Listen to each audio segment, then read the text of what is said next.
The official YouTube channel of the Supreme Court of India was hacked today. It was earlier showing videos promoting XRP, a cryptocurrency developed by the US-based company Ripple Labs. While the YouTube channel has now been taken down, this is not the first time that a court has faced cyber breach. Internet usage has become an integral part of our daily lives, and so has cybercrime. Hello and welcome. You are watching The Big Story on NDTV Profit, and I am Nupur Talwar Suri. On today's episode of The Big Story, we will be talking about the steady increase in cybercrime and are we ready to deal with it? First up, we are going to be looking at the three big questions that we are asking this evening. Question number one. Is India equipped to deal with cyber attacks on institutions? Question number two, if the Supreme Court's handle can be hacked, how safe are we from cyber attacks? And question number three, what are the priority measures needed to ring-fence our institutions? Well, before we get to our guests, let's get a comprehensive breakdown of the entire incident. And Varun Gakar of NDTV Profit has a detailed report. That's right. So in a tech lapse at the Supreme Court of India, the top court's YouTube channel appears to have been hacked and was seen showing videos of XRP, a cryptocurrency developed by American-based company Ripple Labs. Now, the YouTube channel, which was used to broadcast hearings of public importance and constitutional bench hearings, seems to have been compromised, and videos uploaded by the top court on the channel earlier have been removed by the hacker. Now, in the morning, a blank video was surfaced on the channel which showcased a clarification pertaining to a $2 billion fine imposed by the Securities and Exchange Commission of the United States of America and Ripple Labs' response to it. However, since then, the channel has been disabled and registry has taken cognizance of the matter and will soon look into what caused this breach. All right, and to discuss this further, we are now joined by Jitin Jain. He's a cybersecurity expert, the director of Voyager Infosec, and also Mr. Sanjay Shintre. He's the Deputy Inspector General of Police, Maharashtra Cybercrime Division, but we'll go across to them in just a bit. Let's begin with Jitin Jain. Jitin, hi, thank you very much for coming on the show. Now, Jitin, obviously, the Supreme Court's YouTube handle being hacked on a day that important cases were being heard. There was a PIL and that was going to be heard. Raises a lot of questions about how capable really our institutions are in dealing with such kind of cyber attacks. What do you make of what's happened? Nupur, I think the way we have digitalized our entire country and economy in last decade, probably we have not been able to keep pace in imparting digital cybersecurity education or digital hygiene to our society. And that is the reason you see more and more institutions are going digital. They're adopting technology. They're getting familiar with technology in order to help public. But at the same time, they do not have competent staff which is able to deal with the cybersecurity challenges. They are usually dependent on normal IT teams. They are good with technology, but they're not good with security. And this is the problem we are facing across institutions.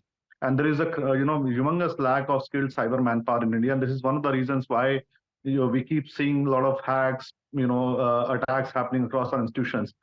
And specifically coming to this, incident of Supreme Court channel getting hacked, you see, we have seen handles of former US presidents getting hacked, US mainstream channels getting hacked, and they are all being used to post cryptocurrency scam advertisement. So this has been happening across the world. We are no exception.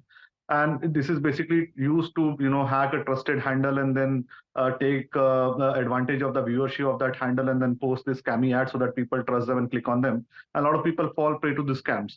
But the bigger question here is, it is Supreme Court whose handle got hacked, and that is why it is making a news. There are hundreds of people whose YouTube accounts, Instagram accounts get hacked every day, and they have no way to go. This whole grievance redressal mechanism of these private companies have completely failed. There is no recourse to have any grievances heard by these companies. These companies who make billions of dollars in profit in India, they do not even have 100 people call center where you can call up and ask your grievance or to be heard or a hacked account to be restored. Now, this is a question we must be asking. Can Supreme Court today follow the ordinary process what a citizen has to follow to the grievance heard by these companies by filling up a form which sends an automated bot reply? Nobody responds for 1 month, 2 months, and you're made to run pillar to post and you're Can the Registrar General of Supreme Court follow the same route which is offered to a common man? That should be a question we must be asking. And the second question must be that these companies who are minting billions of dollars, from profit and advertisements in India, can they not be compelled to spend at least 1% of that money on providing a credible customer care or a support center in India?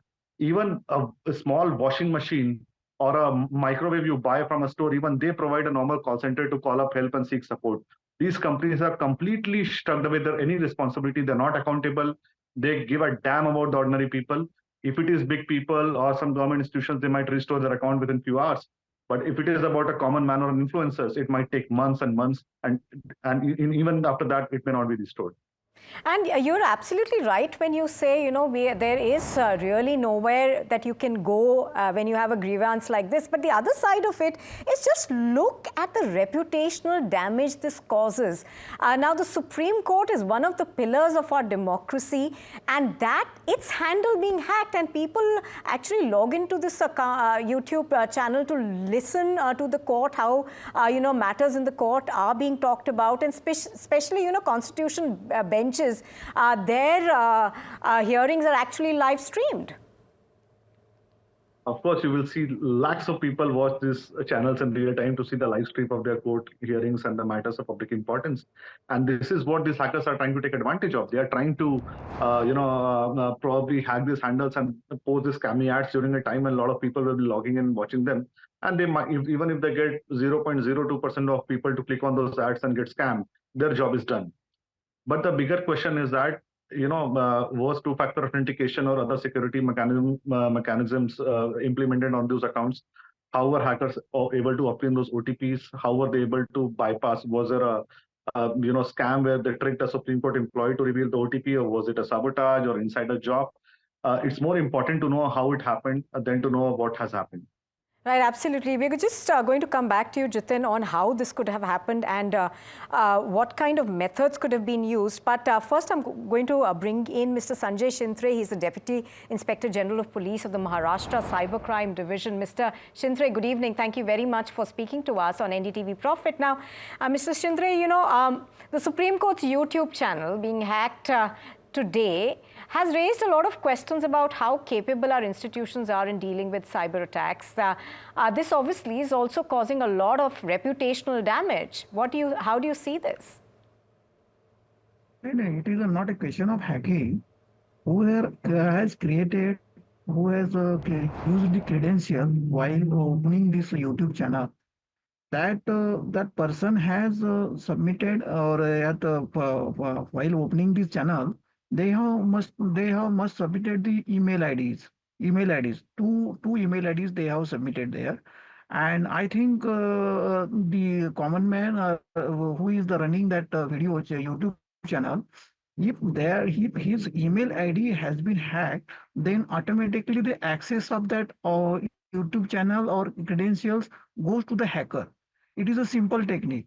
Once whoever is running this video YouTube channel, he has to take precaution that his email ID which has been provided to the Google, and he should place some security measures there, that Google provides OTP also there, and that authentication should be there. Because what happens here, the silly mistake of this YouTube handler, YouTube who has created this YouTube channel and who has submitted the email IDs to this Google platform to run this YouTube channel, then it's a silly mistake that his email ID, if it is compromised by this hacker, and he is not checking or he is not updating, or he is not choosing other credentials to run this YouTube channel, that is the major mistake by this YouTube operator. So, are you then suggesting that we need to train these people better? Is that one of the problems that we are facing? Yes. We have to train them, because to create a YouTube channel, it is easy task. But the email which is handled by this operator who has submitted this credential to the Google. And if that email is compromised, or if the credentials are, if he suppose from that email he the for this email, if he gets some mischievous link, and if he opens that link in that email ID, then automatically all access of that email ID and all the credentials, whoever, whatever he has created there, they goes to the hacker, and he simply hacked that YouTube channel. Right. Now, Mr. Shintrit, so far we are given to understand that the YouTube handle has still not been restored, and I think this hacking took place at about 12 in the afternoon. So how Okay, long? only thing he has to do there, whatever the emails used to active that YouTube channel, he has to log out at that all these emails. Then he has to again log in with different credentials. He has to change the credentials, and again he can restore that YouTube channel. It is simple one. Right. It is not a rocket science, simple one. But obviously, sir, questions are being raised about how safe our institutions are. No. They have to train there. These people should be trained there. That is the basic thing. They should know how secure, because he has to log out all the email addresses which were there is one email address which is on that he has submitted to YouTube, and then there is a recovery email also. He has to log out all these and then log in, and then change the all the credentials of the email IDs. Then he can run this YouTube channel as usual. All right, Mr. Shintre, thank you very much for joining us. As you're pointing out, obviously, better vigilance perhaps from the court side, but also better vigilance in terms of training needs to be provided. Jiten Jain, one final question to you. What are the measures that should be put in place in a situation like this? Because obviously, as I was earlier saying, there is going to be a lot of damage to the reputation of these institutions. Nupur, first of all, I think it's taking so much of time because mighty Americans are sleeping and Supreme Court has to wait for the Lord Viceroys to wake up in America and then restore the account. Beyond that, then the content has to be restored, and you never know that whether emails were compromised or the machine was compromised. How do you deal with that problem so that it doesn't happen again? But then there's a wider question: what about the other people? And IC has been hacked so many times. A lot of government servants have been hacked. But what happens to the common people who are losing 5,000, 10,000 rupees every now and then? Their grievances are not heard, their cases are not registered, their money is not recovered. I mean, 80% of the cybercrime today is happening with the people whose life savings are not even, 50,000, 1 lakh rupees. And there is no, will which appears in the government institutions today to deal with the problem of those very people.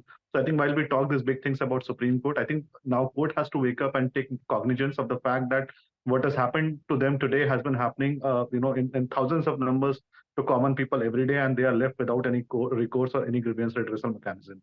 So I think Supreme Court now must step in and ask government some tough questions. What is the mechanism for an ordinary man to get his account restored if it happens to him? What is the accountability of these companies? How much money are they spending on the support mechanism? Can these companies provide such a supportive mechanism or the restoration mechanism within India, or do they have to wait for their great American companions to wake up in the morning and then restore these accounts? So there are bigger questions to ask. And Supreme Court itself, I think a couple of years ago in a judgment said that they will be, when it was pointed out to them that these streamings are happening on foreign platforms, Supreme Court took cognizance and they committed that within a couple of years, I think the Supreme Court will have its own live stream mechanism. So probably the time has come for the court to shift to a made in India, homegrown live stream mechanism to do away with this problem of reliance on foreign dependence of technology. Right, absolutely. And you were mentioning how does the common man fight something like this? I remember, I think it was a couple of years ago that CDSL, which is an important depository for India, one of the two key ones there, they were hacked. And of course, data of about 4 crore Indians essentially was hacked into, and that information was compromised. Nupur, just a couple of months ago, there were deepfake videos of Mr. Singhvi, who runs a sister channel of yours, was floating around giving investment advices along with the SEBI chairman to people to invest in certain stocks. All those were stock scams. even after Mr. Singhvi pointed out and continuously writing to Meta and calling them up that it's not me, not because he could not prove that it was fake. So imagine the lack of common sense in these platforms, where common people are getting scorned. A celebrity calls up and says, "It's not me; it's a fake video doing the rounds. People are being scammed." Then they still didn't. They don't take it down. So it's not the ignorance; it's indifference today towards Indian people. Absolutely, and perhaps, the government has already started to look into it. We've had the Home Minister come out and talk about the measures that they plan to take. Thank you very much for joining us on the broadcast, Jitin.